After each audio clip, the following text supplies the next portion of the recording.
Nous nous trouvons dans la Grande Galerie de l'Évolution, située au Jardin des Plantes de Paris. Cette galerie présente aux visiteurs environ 7000 spécimens de collections d'histoire naturelle, environ 700 animaux naturalisés, d'autres conservés en alcool ou à sec, des squelettes et des plantes en herbier. Ceci représente une infime partie des 68 millions d'objets appartenant aux collections patrimoniales du Muséum national d'histoire naturelle. Dans cette galerie, on découvre la richesse et la fragilité de la biodiversité et le fait que les organismes vivants sont le résultat du phénomène que l'on appelle l'évolution. Mais cette galerie et ses collections ont une histoire bien plus ancienne. Remontons ensemble dans le temps 4 siècles en arrière. En 1635, le roi Louis XIII fait construire un jardin et un château où se trouve le droguier du roi. Il s'agit d'un lieu dans lequel les premières collections royales sont réunies. Ces collections sont composées essentiellement de plantes médicinales et de minéraux qui étaient utilisés à l'époque pour soigner les malades. Les collections s'agrandissent et s'élargissent à l'ensemble des sciences naturelles. On y trouve alors les premiers animaux naturalisés, des squelettes et même des fossiles. Le droguier du roi devient le cabinet d'histoire naturelle en 1729. Mais les collections ne cessent d'augmenter. Le cabinet d'histoire naturelle devient trop petit. Il faut construire de nouveaux bâtiments et de nouveaux jardins. Les dernières collections à quitter le cabinet sont les collections animales. Elles sont installées en 1889 dans la nouvelle galerie de zoologie. Cette galerie, ouverte au grand public, est donc à la fois un lieu d'exposition, un lieu de conservation et un lieu de recherche. Les spécimens d'animaux y sont organisés selon un classement scientifique, par groupe. Au fil du temps et des guerres, la galerie de zoologie qui ne cesse de se remplir de nouveaux spécimens se dégrade. Les conditions de conservation pour les spécimens ne sont plus optimales. La galerie ferme en 1965. Elle est rénovée et presque 30 ans plus tard, elle devient la Grande Galerie de l'Évolution.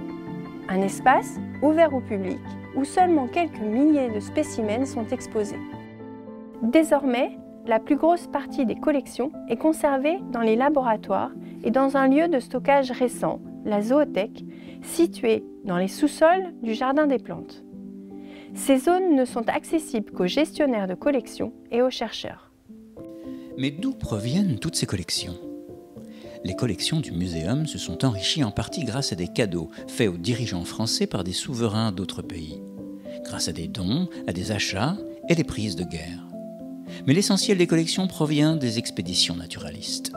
Les premiers voyages naturalistes, bien souvent commandés par les souverains, sont d'abord destinés à découvrir de nouveaux territoires, de nouveaux peuples et de nouvelles richesses. Ces voyages étaient longs, éprouvants et dangereux. Les premiers explorateurs étaient d'origine sociale très différente. Des officiers de la marine, des marchands, des religieux, des médecins, mais ils avaient tous en commun d'aimer l'aventure. Pour prouver la réalité de leur long voyage, et oui, au début les photos n'existaient pas, et pour décrire avec précision les terres fraîchement découvertes, les explorateurs ont rapporté toutes sortes de curiosités. Des carnets de bord, des dessins, des cartes géographiques, des roches, des minéraux et des spécimens vivants ou morts de plantes et d'animaux. Les collections ainsi rapportées étaient ensuite étudiées et comparées par les savants, le plus souvent restés au muséum. Les collections d'animaux se sont tout de même agrandies au cours du temps, car à partir du XIXe siècle, les méthodes de naturalisation et de préparation des peaux étaient plus perfectionnées. Les collections se sont également enrichies de façon impressionnante grâce à des explorateurs prolifiques comme le duc Philippe d'Orléans. Chasseur, le duc d'Orléans envoyait les dépouilles des animaux chez un taxidermiste de Londres qui les naturalisait et les mettait en scène dans des dioramas.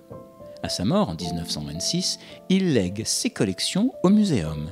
Un certain nombre de ces spécimens ont ainsi intégré la Grande Galerie, comme ce spectaculaire montage présentant une scène vécue par le duc d'Orléans en 1888 lorsqu'il chassait au Népal. Une tigresse aurait attaqué le duc assis dans le siège placé sur le dos de l'éléphant. Aujourd'hui, les collections du muséum grandissent encore grâce aux dons d'animaux morts naturellement dans les parcs zoologiques et grâce aux expéditions scientifiques qui sont menées par des chercheurs du musée. Les récoltes effectuées durant ces expéditions ont pour but de quantifier et de décrire la biodiversité et de suivre son état de maintien ou de dégradation au fil des années pour aider les États à mieux la protéger.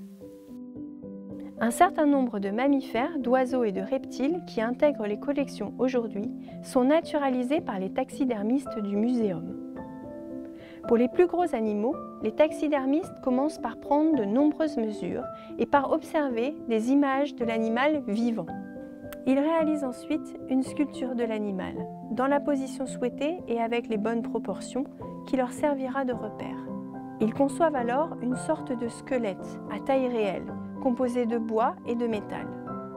Cette sculpture est ensuite recouverte de plaques de polystyrène qui sont sculptées aux formes de l'animal, puis recouvertes d'une résine protectrice. La peau tannée est ensuite placée avec précision sur la sculpture, puis cousue. Les taxidermistes corrigent régulièrement les effets du temps ou des insectes ravageurs sur les spécimens en réalisant des restaurations. Laissons maintenant les taxidermistes à leur tâche et surtout, n'hésitez pas à venir voir toutes ces collections à la Grande Galerie de l'Évolution.